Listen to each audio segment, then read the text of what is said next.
Ինչպես հայտնի է, մայիսի 9-ին Հայաստանի վարչապետ Նիկոլ Փաշինյանը մասնակցեց Ռուսաստանում անցկացվելիք հայրենական մեծ պատերազմի հաղթանակին նվիրված միջոցառումներին։ Եթե մինչ այդ ակտիվ քննարկվում էր վարչապետի գնալ-չգնալու հարցը, ապա այցելությունից հետո դաշտ են նետվել խոսակցություններ, թե այս այցով Հայաստան-Եվրամիություն հարաբերությունները վատթարացել են, եւ դրա վառ ապացույցն այն է, որ Հայաստանը չի հրավիրվել Եվրամիության արտաքին գործերի նախարարների Լեհաստանում կայացած գագաթնաժողովին։ Իրավագետ իրավաբանական գիտությունների թեկնածու Արտաշես Խալաթյանը հայկական ժամանակի հետ զրույցում նկատում է, հրավեր չստանալը օբյեկտիվ է, քանի որ Հայաստանը ոչ Եվրամիության անդամ է, ոչ էլ անդամակցության հայտ է ներկայացրել։ Առկա պաշտոնական տվյալների համաձայն Հայաստանը երբեք չի մասնակցել Եվրամիության արտաքին գործերի նախարարների ոչ պաշտոնական հանդիպումներին Գիմնիղ ձևաչափով, որը գոյություն ունի դեռևս 1974 թվականից։ Այս հանդիպումները նախատեսված են հիմնականում Եվրամիության անդամ պետությունների արտաքին գործերի նախարարների համար, երբեմն էլ հատուկ հրավիրված առանցքային գործընկերների կամ անդամության հայտ ներկայացրած երկրների։ Խալաթյանի խոսքով այդ գագաթնաժողովին մասնակցելու հրավեր չստանալը մայիսի 9-ի Մոսկվա այցելության համատեքստում շահարկելը միայն մի նպատակ ունի։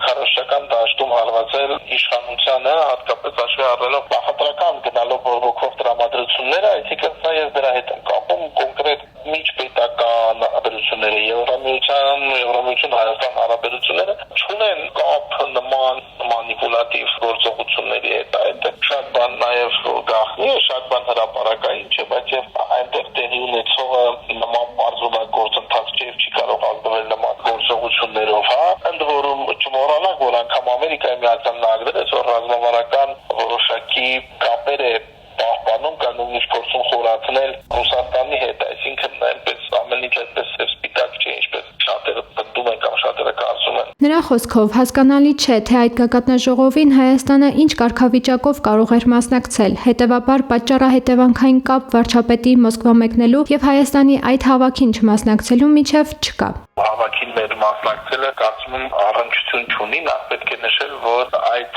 արգոս նախարարների միջոցառումը հավաքը եւ ընդհանրապես Եվրամիության մարմիններում ուրեմն միջոցառումների կազմակերպումը, ժամանակացույցի որոշումը դա մեկ օրվա հարց չէ եւ ըստ էության դա վաղօրոք պլանավորված միջոցառում է լինում որպես կանոն, հետեւաբար այնպես չէ, որ վերջին րոպեին իրենք հավաքվում են, հետո վերջին րոպեին ուզում են Հայաստանին հրավիրել, հետո տեսնում են, որ այսպիսի հարց կա եւ չեն հրավիրում, այսինքն Եվրամիության կառույցները գործում են շատ հստակ ինստիտուցիոնալ ձևաչափերում, վաղօրոք պլանավորված օրակարգերով եւ այդտեղ զգացական կամ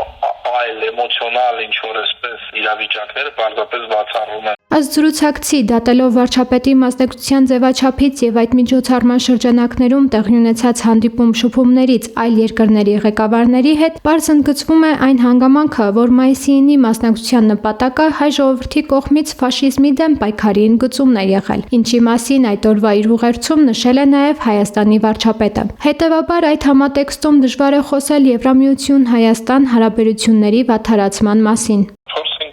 Այդ տարի մեր մասնակցությունը նմանօրինակ միջոցառումներին թե բարձրագույն մակարդակով, թե ուրեմն ավելի փոքր մասշտաբի, բայց այլ երկրներում կազմակերպված միջոցառումներին մեր մասնակցությամբ, ինչպես օրինակ դեսպանների հավաքներ Փարիզում կամ այստեղ դեսպանը Ֆրանսիայի միջոցառում էր կազմակերպել այդ արդիվ։ Մեր նպատակն է ընդգծել հարցի քաղաքակրթական կողմը, որ Հայաստանի Հանրապետությունը ֆաշիզմի եւ նացիզմի դեմ պայքարում տարբեր ֆրոնտներում, այսպես ասած, հայ ժողովուրդը ակտիվորեն պայքարել է այդ չարիքի դեմ։ Եվ դերևս սա պետք է լինի այն մեսիջը, որ հայկական կողմը պետք է փոխանցի Եվրամիությանը, որ այստեղ կոնկրետ Ռուսաստանի աշխարհաքաղաքական նկարտումները կիսելու ակտ չէր այնտեղ մասնակցելը, ինչպես օրինակ դա կարող է տեղ ունենալ Բելարուսի պարագայում, այլ սա հարցի քաղաքակրթական ասպեկտի շրջանակներում է տեղավորվում։ Եվ այդտեղ հիմնական նպատակը ընդհանրապես ոգեկոչումն է պատմական իրադարձության եւ դա անպայմանորեն նաեւ ապացուցվում է ըստ էության այլ օրակարգի բացակայությամբ։ Իրավաբանական գիտությունների թեկնածու Արտաշես Խալաթյանի գնահատմամբ Եվրամիության հետ հարաբերություններում Հայաստանին հաջողվում է առաջ տանել բալանսավորված քաղաքականություն։